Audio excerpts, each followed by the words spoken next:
even though I said I would never let my partner be a part of my high command. You're so fucking good at it. And to see that I let that talent go to waste for too long. I can't sit by and let that happen anymore.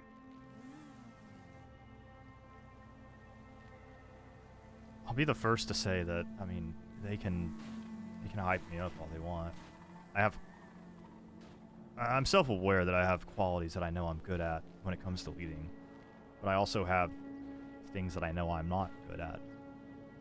And those, a lot of times, those are things that you excel at more than I ever could. I think it's that when we put our heads together and we're synchronized in that instead of butting heads against things, I think that's when things work out really well.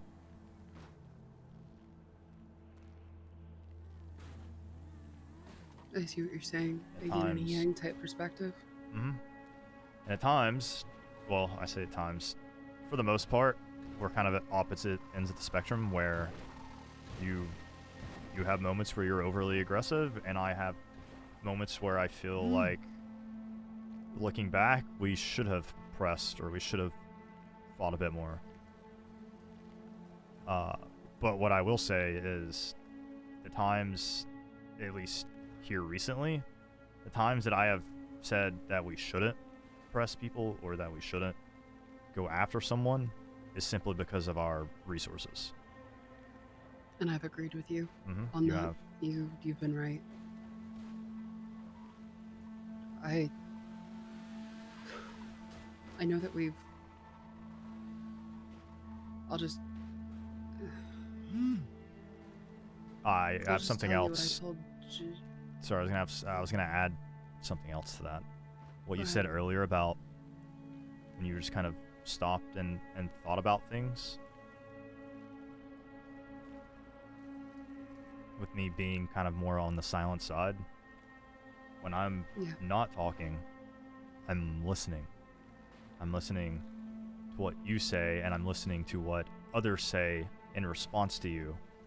And a lot of times it's just kind of the outside looking in. Because like you, or like me, you're stubborn as hell, and sometimes you don't listen. And there's not really much I can do to stop it. But I'm listening, and I'm hearing everything that's being said. I'm seeing people's reactions. So even with you the other night, you sitting in the silence, it seems like even your own thoughts, you're listening to your own thoughts. You're listening to logic. Sometimes that's all you gotta do is just stop and listen for a second of what other people are saying.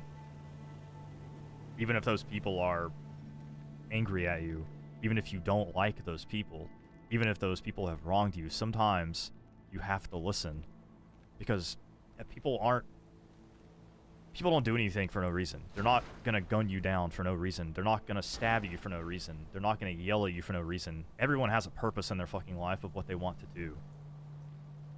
And sometimes you have to meet them on a level playing field and at least introduce some sort of reason instead of just butting heads up against them and getting into like a yelling match. You're right. And when it came to Carmela and she came up to the block that day, before all of it happened, I knew what she was there for. And I wanted to meet her with aggression, and I knew that I shouldn't have, so I didn't.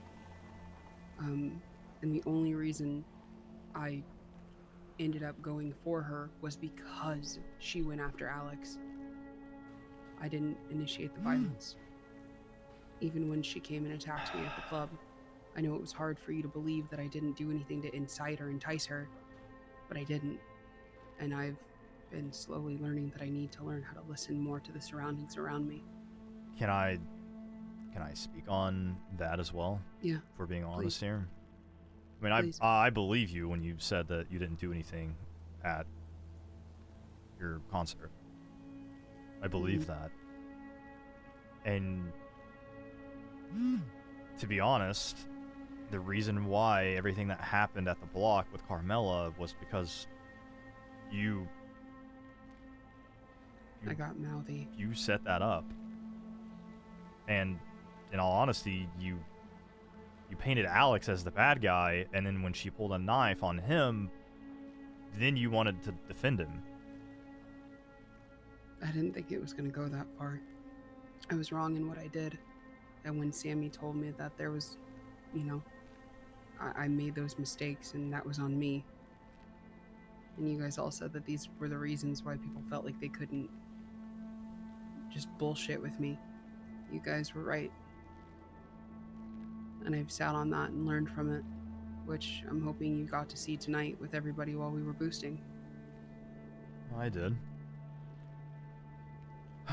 It's really sad that it took so long for something so big to sink in. But when it sinks in, it's there. Yeah.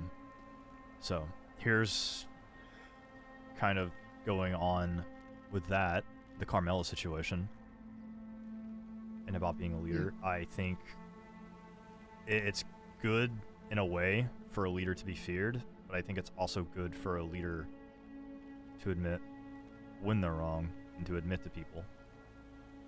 And that goes for even people in other groups or other gangs as well. I think setting Alex up to be the bad guy just to have Carmela try to stab him for you to stab her. That wasn't, I want to be clear that that wasn't my intent to get it to escalate to violence. I know that. That was not my intent. But you're right, and I will admit that was wrong. I've been wanting to talk to Carmela about it, but I can't find her phone number.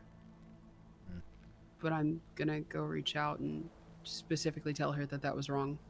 It should have never escalated the way it did. And the way that Adam and Alex and whoever else was there handled that after they grabbed her, that should never have happened.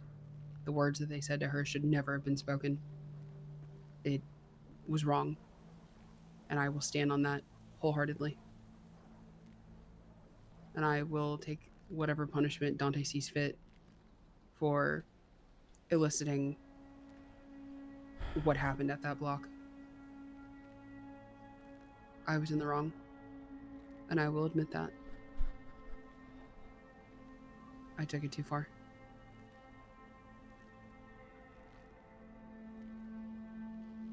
I want to talk to the runners, and I want to apologize to them personally. I don't know if they'll answer, but they told me before I left, they said, well, first of all, they started with, is there anything that you want to tell us? Is there anything you need to tell the truth about? I assumed that maybe they had found out that I was still with GT, which I had planned on telling them anyways. So, I led off with that, which led into everything else I've said. And then before I left, they said, well, you've told the truth, mostly, but seeing as how you're loyal and we respect you, we're not going to shoot you, we're not going to rob you, we're going to let you leave. So, what else are we missing? I think it probably has to do with the fact I never told them what you said to the syndicate. So I'm assuming that they probably knew I was there at the day that happened. That's the only thing I can think of. Because they said it was out of loyalty. And I'm not going to fucking tell them that you said that. I understand that. So, fuck. If the syndicate told them, then I'm assuming the syndicate also told them everyone else that was there that night. That sounds true. It's the only thing I can really think of. That would make sense. Do you recommend I talk to the runners myself? Or what do you recommend? Considering they said I was lucky that I was leaving alive, I don't think that's a smart conversation to have. You can potentially try to talk to them over the phone, but Yeah, I I do definitely wouldn't not. want to do something in person. I do not feel comfortable letting you go alone because I don't. I wouldn't make it out alive. Yeah.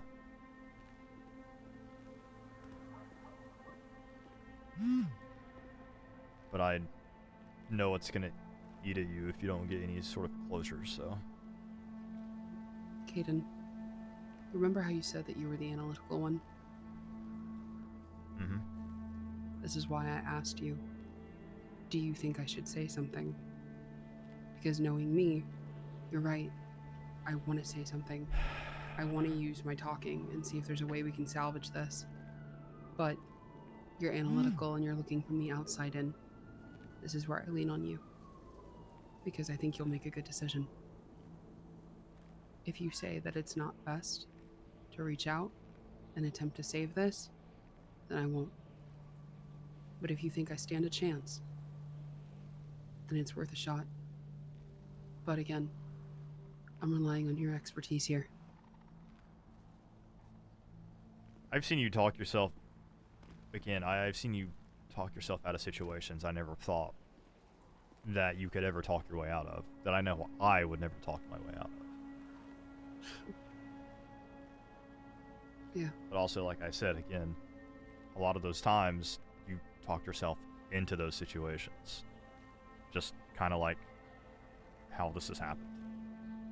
But I don't know if this is something you can talk your way out of. I just don't see it feasibly possible. I'd honestly, I just cut our losses and consider ourselves lucky that they didn't just set us up to get massacred. True. You're right. And who's to say that running with street demons, we might have an opportunity to assist them. It's true. I mean, you remember all those nights we spent on Kaio, smuggling guns back and forth? That's what we're good at. Who knows? Yeah. Maybe someone will find use for us. And until that happens, we'll just have to show the city what we're made of. No more talking, just action. I no longer want to be the leader that is Justina's words.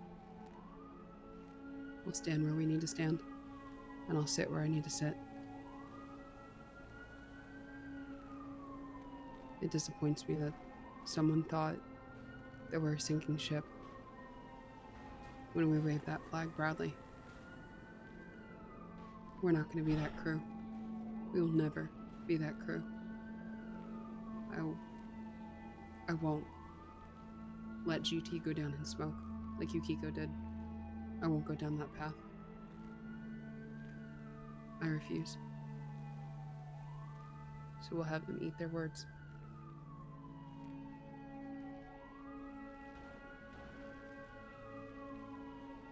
I had a question for you after I talked to Jay and Shawa.